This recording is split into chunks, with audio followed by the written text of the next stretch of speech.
We're going to go ahead to John in Canada. Pronouns are he, him, and wants to, I guess, ask the hosts why we don't believe in God. Is that correct, John? I want to know what. Yeah, it's correct. I want to know why don't you believe in God? Sure, Jim. Do you want to start? Lack of evidence. I started making an investigation as a Catholic. I started getting into Catholic apologetics and realized that the apologetics pretty much suck rocks, and that I didn't have any real evidence for any of my beliefs, and realized that that means I couldn't support the God claim. It wasn't quite that cut and dried, but that's pretty much the summation of it. I usually describe it as I wandered out of Catholicism and Christianity rather than having a come to Jesus moment as some other atheists have had. But yeah, it's just a complete and total lack of any kind of good, solid evidence for any type of God that's been presented to me so far.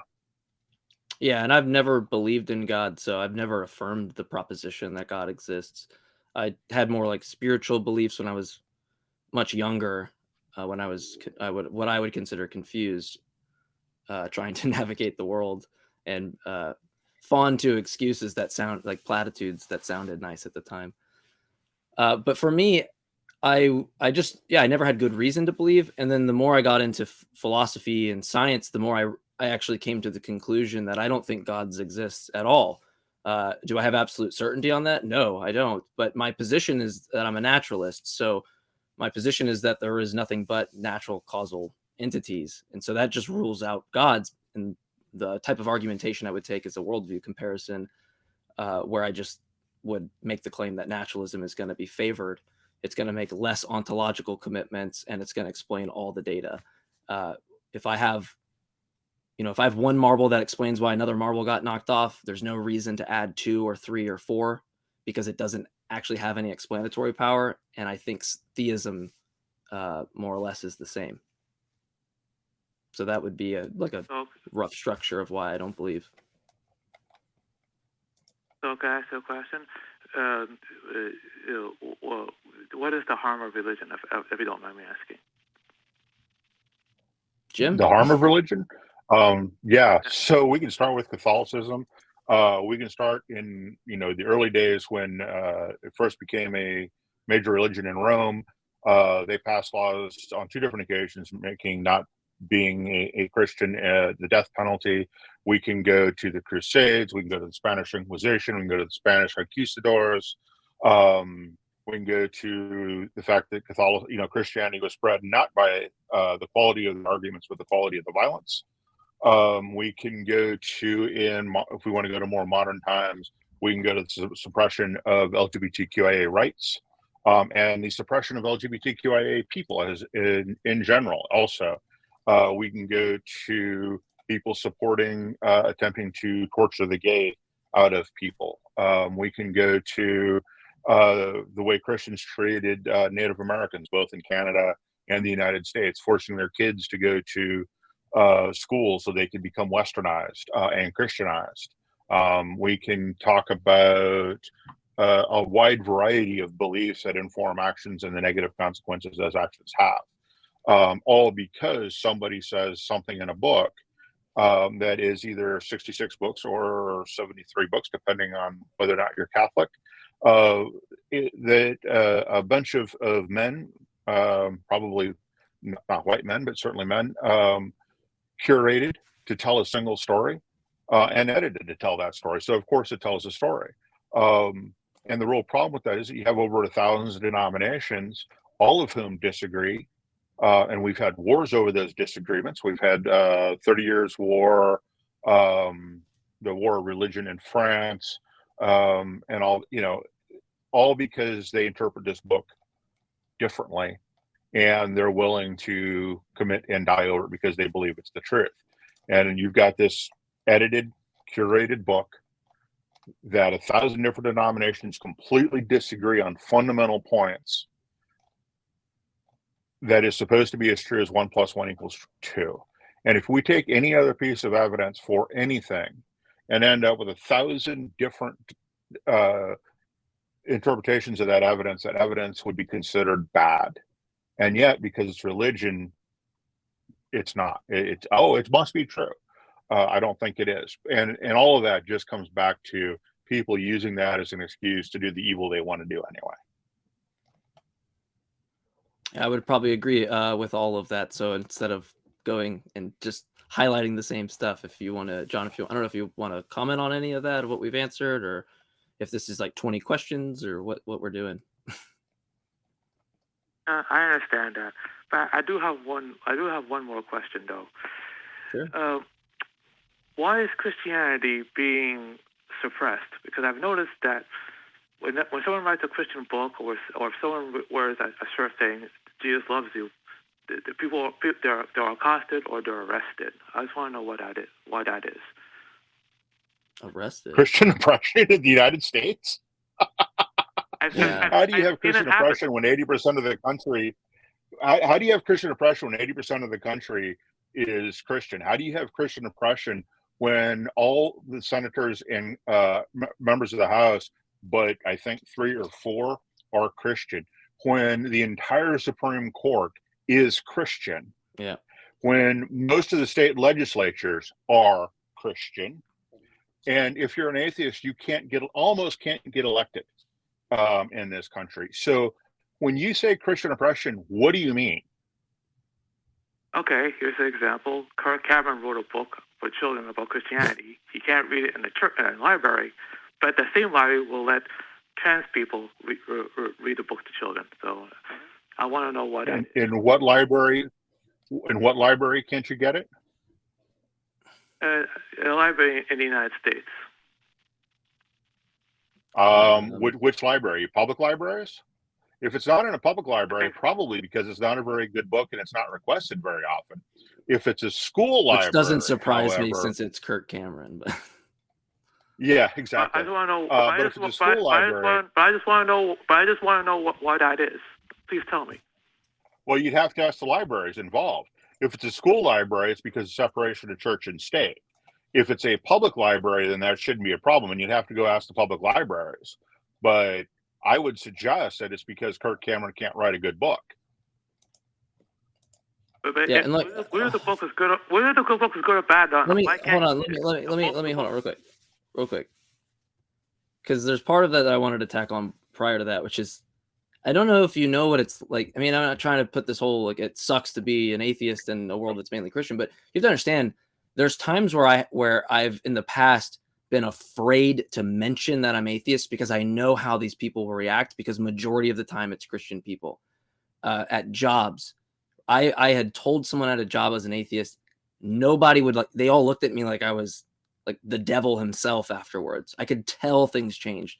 My life has been impacted in real time by just mentioning that I don't believe in God, right? So I don't really know that the oppression there suits, at least, especially in my personal experience.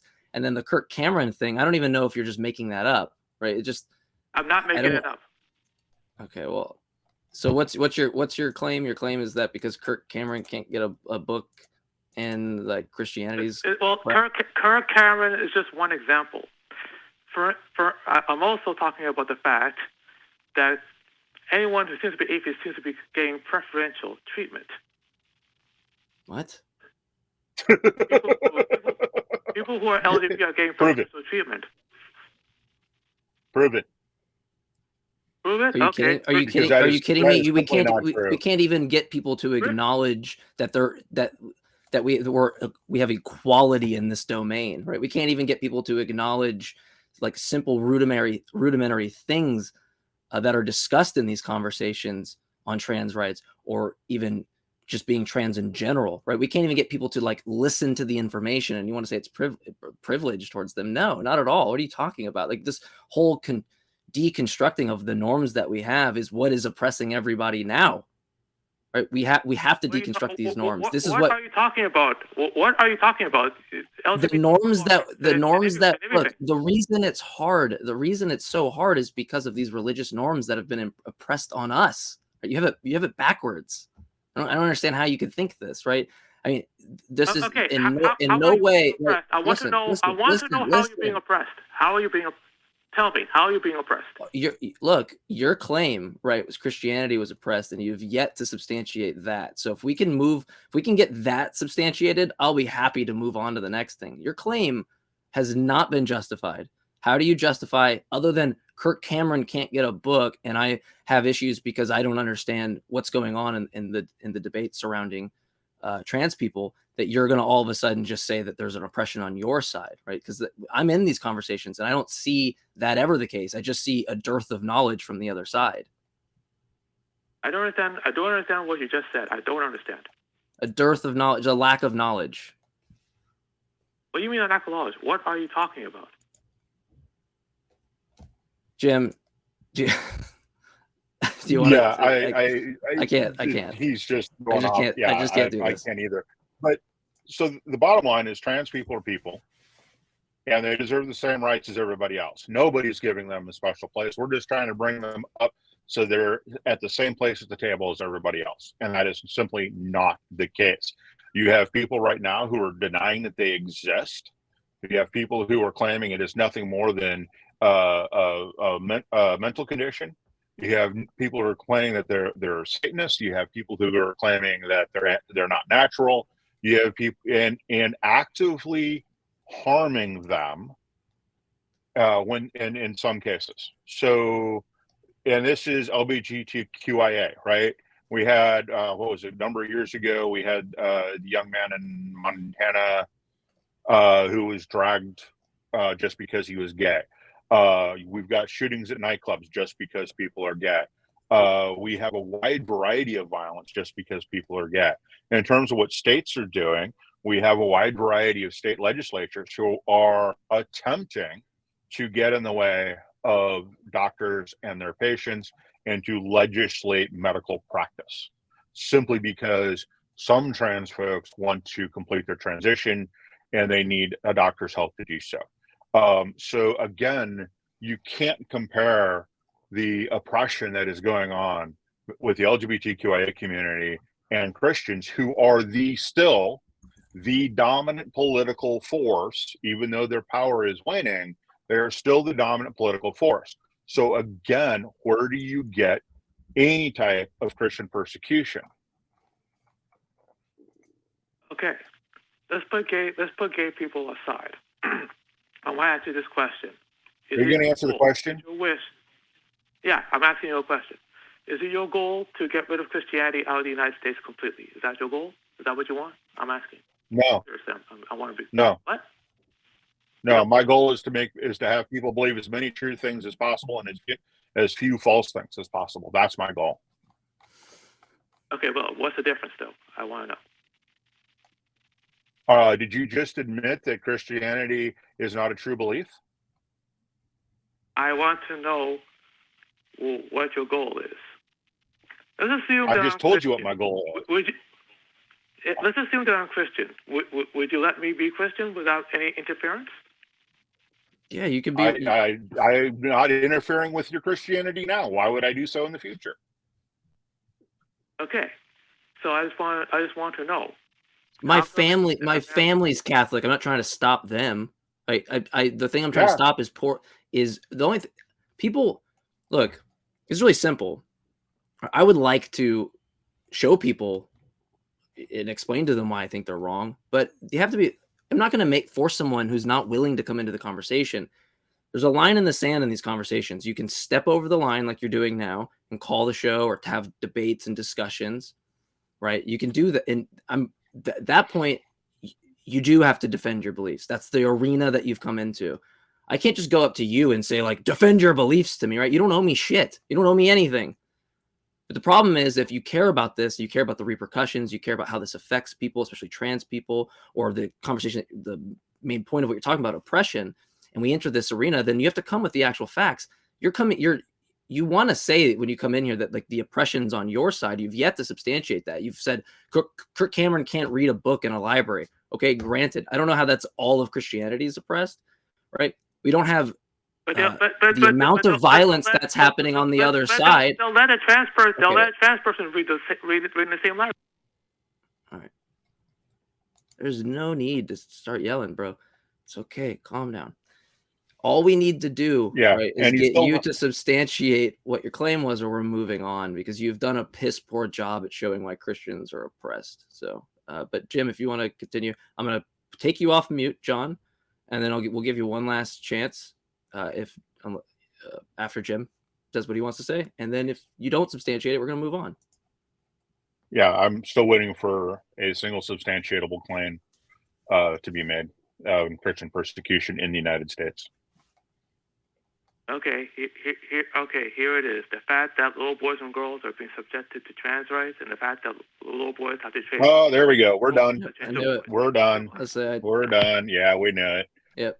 Another transphobe. Resorting. Yeah, I mean, there's no way when someone finally gets to that, you lead them to the water, that wasn't already baked into their piss poor ability to substantiate it. It's always this emotional type of view that they have, where they can't even apply a justification for why they have such an emotional view. And then instead of applying something that's going to justify, or where we can actually move, hey, we're open. Do you have a good reason? It just turns out that you all have shitty reasons every single time, right? And when we ask you to substantiate it, you never do.